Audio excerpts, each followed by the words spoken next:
घर वाली बाहर वाली। आज मैंने निश्चय कर लिया था कि अब साहिल के साथ मुझे एक दिन भी नहीं बिताना है। मैंने अपना सारा सामान पैक कर लिया था। मैं सोच रही थी कि शाम को साहिल के ऑफिस से घर आने से पहले ही मैं पड़ोसी को चाबी देके इस घर को छोड़कर हमेशा के लिए चली जाऊंगी। लेकिन जैसे ही मैंने अपने कमरे से अपना एक पैर बाहर निकाला, उसी वक्त तुरंत वापस आकर अपने बेड पर बैठ गई और सोचने लगी कि क्या मैं यह जो करने जा रही हूँ वह फैसला सही है, क्या ये डिसीजन सही है। मुझे याद आने लगा अपनी शादी के वह पुराने दिन। कितनी मेहनत से मेरे पापा ने मेरी शादी साहिल से की थी। लगभग 2 साल तक कितने लड़कों को देखा, तब जाके मेरे पापा ने साहिल को पसंद किया था, क्योंकि कोई भी लड़का मेरे पापा को पसंद ही नहीं आता था। हर लड़के में कोई ना कोई कमी निकल ही आती थी। कितनी जांच परख करने के बाद पापा ने मेरी शादी साहिल के साथ की थी। लेकिन यह क्या, जिसका डर था वही हुआ। अब मैं करूँ तो क्या करूँ समझ नहीं आता था। साहिल भी मुझे बहुत प्यार करते थे, लेकिन अब उस प्यार में मुझे प्यार नहीं बल्कि एक दिखावा नजर आता था। बात आज से 2 साल पुरानी है। वैसे तो हमारी शादी के 5 साल हो गए हैं, लेकिन 3 साल हमारी शादी के इतने अच्छे से बीते कि हम हर साल कोई ना कोई नई जगह घूमने जाते थे, अपनी शादी को एंजॉय करते थे। हमने यह भी डिसाइड किया था कि अपनी शादी के 5वें साल में बच्चे पैदा करेंगे। लेकिन 5वां साल आते आते हमारी जिंदगी बदल गई। बदल तो आज के 2 साल पहले ही गई थी। हुआ यूं कि एक दिन साहिल शाम को अपने ऑफिस से घर आए। साथ में ही एक लड़की भी घर आई। उन्होंने बोला, माया कुछ दिनों के लिए रोशनी यही हमारे साथ रहेगी। तब तो मैंने साहिल से कुछ नहीं बोला, लेकिन थोड़ी देर बाद जब वह हमारे कमरे में आए तो मैंने उनसे रोशनी के बारे में जिक्र किया कि कौन है ये रोशनी। आज से पहले मैंने इसका नाम कभी नहीं सुना है। साहिल ने बस इतना ही बताया, रोशनी मेरी एक पुरानी दोस्त है, तुम ज्यादा इस चक्कर में मत पड़ो, बस जो कह रहा हूँ वह करो। हमारा ऊपर वाला जो कमरा है वह खाली कर दो। अभी 10-15 दिन रोशनी यहीं रहेगी। मेरा मन बिल्कुल भी सोचने पे मजबूर हो गया था कि आखिर ये रोशनी है कौन। आज से पहले तो एक बार भी इसका नाम मैंने नहीं सुना है, ना अपने रिश्तेदारी में, ना इनके किसी दोस्त की लिस्ट में। फिर अचानक से ये कौन है जिसके लिए इतनी मेहमान नवाजी की जा रही है। लेकिन मैं भी कहाँ मानने वाली थी। मैंने भी साहिल से पूछ लिया कि जब तक आप बताओगे नहीं कि रोशनी है कौन, मैं कुछ भी नहीं करने वाली हूँ। अगर आपको कमरा साफ करना है तो जाओ साफ करो। तब जाके साहिल ने यह बताया कि रोशनी हमारे कॉलेज के दिनों की दोस्त है, लेकिन इसका अपने पति के साथ अभी कुछ दिन पहले ही तलाक हुआ है और यह वापस हमारे शहर आगरा आई है। बहुत जल्दी ये अपना रहने का इंतजाम कर लेगी। तब तक एक दोस्त होने के नाते यह हमारे घर पे रहेगी। लेकिन मेरा मन मानने को तैयार नहीं था। जो कहानी साहिल बता रहे हैं वह बिल्कुल सही नहीं है। कोई दोस्त के लिए इतना तो नहीं करता है। जो भी है, मैंने उस दिन तो साहिल की बात का यकीन करके रोशनी के लिए कमरा दे दिया। उस दिन के बाद से तो जैसे हमारी खुशियों पे ग्रहण लगना शुरू हो गया। अब मेरे और साहिल के बीच में एक रोशनी नाम के कबाब में हड्डी भी आ गई थी। कुछ दिनों के बाद तो ऐसा महसूस होने लगा कि यह घर मेरा नहीं बल्कि रोशनी का है और मैं इस घर की मेहमान हूँ। साहिल ऑफिस से आते सबसे पहले रोशनी के ही कमरे में जाते थे और वहीं बैठ के चाय पीते थे। मैं तो जैसे इस घर की सिर्फ नौकरानी बनकर रह गई थी। हर वीकेंड पे मैं और साहिल कहीं ना कहीं घूमने जाते थे, कोई ना कोई सिनेमा जरूर हम देखते थे। लेकिन अब तो रोशनी भी हमारे साथ जाने लगी और साहिल के जस्ट बगल में रोशनी ही बैठ जाती थी, जैसे साहिल की बीवी मैं नहीं बल्कि वो हो। देखते देखते 10 दिन बीत गए, लेकिन रोशनी यहाँ से जाने का नाम नहीं ले रही थी। मैंने एक दिन साहिल से भी पूछा, कब तक रहेगी ये महारानी। साहिल ने इतनी आसानी से कह दिया कि तुम्हें परेशानी है क्या, आखिर हमारा कमरा खाली ही तो है, वह रह जाती है तो क्या हो गया। बेचारी है और असहाय, इसकी सहायता करना वैसे भी एक मनुष्य का कर्तव्य होना चाहिए। मुझे साहिल के धर्म प्रयाण बातें अच्छी नहीं लग रही थी। मैंने एक दिन रोशनी से भी पूछा कि अभी तक आपको अपना कमरा मिला या नहीं, आप बोलो तो मैं एक प्रॉपर्टी डीलर से बात करूं।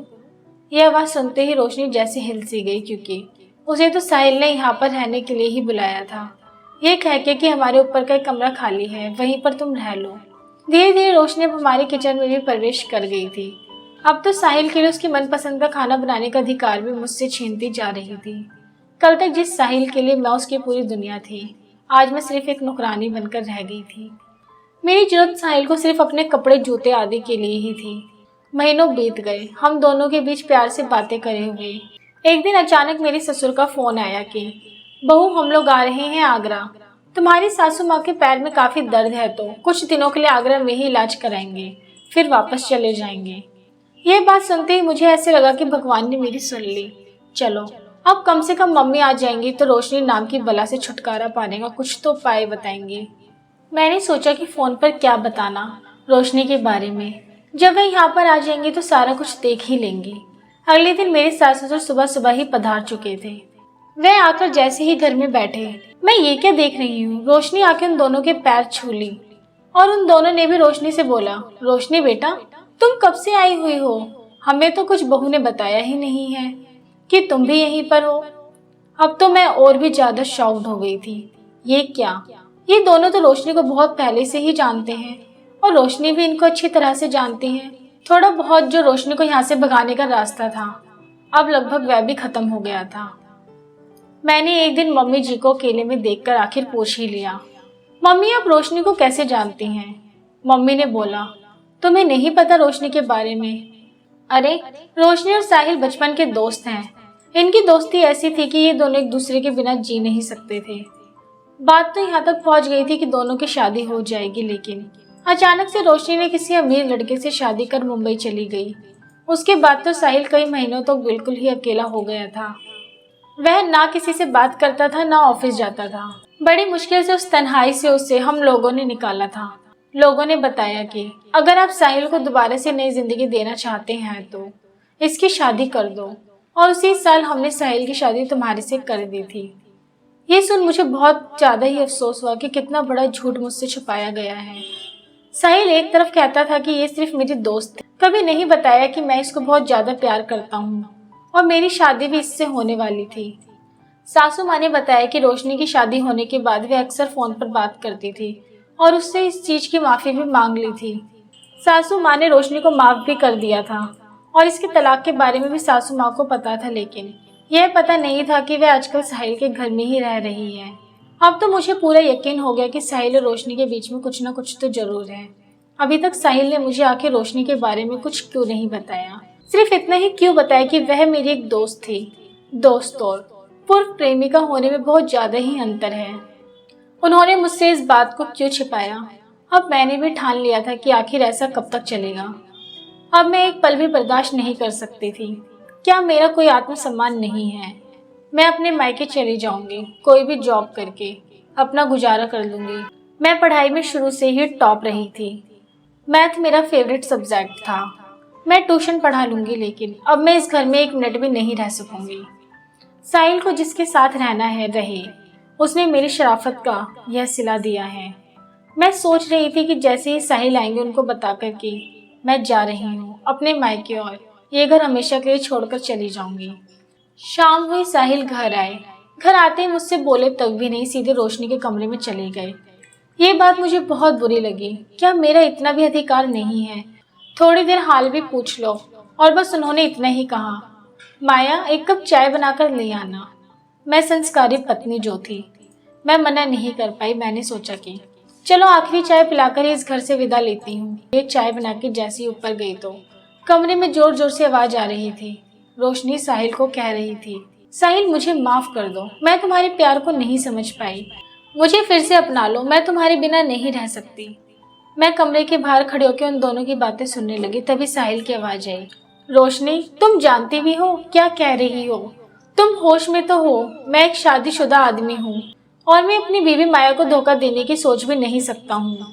वह साधारण लड़की है, लेकिन तुम्हारे जाने के बाद आज मैं यहाँ पे खड़ा हूँ तो सिर्फ माया की वजह से हूँ, उसके प्यार की वजह से हूँ। रोशनी कह रही थी, मुझे पता है तुम माया के साथ खुश नहीं हो, हम दोनों एक हैं, हम फिर से एक हो सकते हैं। साहिल ने रोशनी को एक थप्पड़ जोर से लगाया। तुम्हें किसने बोला कि हम खुश नहीं हैं? तुमने मेरी शराफत का गलत फायदा उठाया। मुझे लगा कि तुम अकेली हो तो अपने घर में तुम्हें रहने को जगह दे दी। चलो कोई बात नहीं, लेकिन तुम तो मेरा घर तोड़ने पर ही लग गई। रोशनी बोले जा रही थी, प्लीज साहिल मुझे अपना लो। साहिल जोर से चिल्लाया, तुम अपनी बकवास बंद करो। मैं कभी सोच भी नहीं सकता था कि तुम इतना गिर सकती हो। एक तो तुमने पैसे के लालच में मुझे छोड़कर किसी और से शादी कर ली थी। अब जब उसने छोड़ दिया तो तुम मेरी जिंदगी बर्बाद करने में लग गई हो। तुमने आज तक समझा ही नहीं कि प्रेम होता क्या है। जब मैं तुमसे शादी करना चाहता था तब तुमने मुझे ठुकराया और किसी और से शादी की। और तुमने बोला साहिल मैंने तुम्हें कभी प्यार किया ही नहीं, तुम तो मेरे एक अच्छे दोस्त हो। आज उसी दोस्ती की खातिर मैंने तुझे अपने घर में जगह दी, लेकिन तुम उस दोस्ती के काबिल भी नहीं हो। तुम तो मेरा घर ही तोड़ने पे लगी हुई हो। रोशनी, इस घर से मैं तुम्हें धक्के मारकर बाहर निकालूं, इससे पहले तुम यहाँ से चली जाओ। शोरगुल सुनकर मेरे सास ससुर भी छत के ऊपर आ गए थे और मुझसे पूछने लगे बहू क्या हुआ। मैंने सिर्फ इशारे में अंदर की बातें सुनने को कहा। तब तक साहिल रूम से बाहर निकले और हम लोगों को बाहर देखते ही बोलने लगे कि मम्मी पापा देखो इस लड़की को, पहले भी नागिन थी और आज भी नागिन है। नागिन का तो स्वभाव होता है डसना, और वह पहले भी किया था और आज भी कर रही है। मैंने इसे अच्छा समझकर अपने घर में आसरा दिया। चलो कोई बात नहीं, 10 दिनों बाद इसको कहीं पर अलग रूम दिलवाकर इसको शिफ्ट करवा दूंगा और हो सके तो कहीं जॉब भी लगवा दूंगा। लेकिन ये तो ऐसी डायन है जो मेरा ही घर बर्बाद करने चली है। अब यहाँ पर एक मिनट भी नहीं रह सकती है। रोशनी भी बिना किसी से बोले चुपचाप घर से बाहर निकल गई थी। मैंने अब घर छोड़ने का ख्याल बिल्कुल ही छोड़ दिया था, बल्कि मैं अपने आप को दोषी समझ रही थी कि आज अगर मैं घर छोड़कर चली जाती तो साहिल तो बिल्कुल ही टूट जाते। कितना प्यार करते हैं मुझसे, मैं उनके प्यार को आज तक समझ ही नहीं पाई। मैं वहां से दौड़कर सीधे अपने कमरे में आई और खूब रोई। कितनी बड़ी गलती करने वाली थी मैं। तभी साहिल अंदर आए, मुझे रोता हुआ देखकर बोले अरे माया तुम क्यों रो रही हो, क्या हो गया तुम्हें।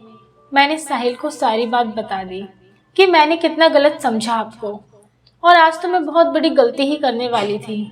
आज ये घर मैं हमेशा हमेशा के लिए छोड़कर जाने वाली थी। साहिल बोले अरे पगले, इतने साल में तुमने क्या मुझे इतना भी नहीं समझा। मैं तुमको कैसे छोड़ सकता हूँ जिसने मुझे मेरी तन्हाइयों से बाहर निकाला। माया, मैं तुम्हें दिल की गहराइयों से चाहता हूँ और चाहता रहूँगा। फ्रेंड्स, अगर आप इसी तरह की कहानियाँ देखना पसंद करते हैं तो हमारे चैनल सोशल कार्टून कहानियाँ को सब्सक्राइब करें और कहानी पसंद आई हो तो लाइक एंड शेयर करें।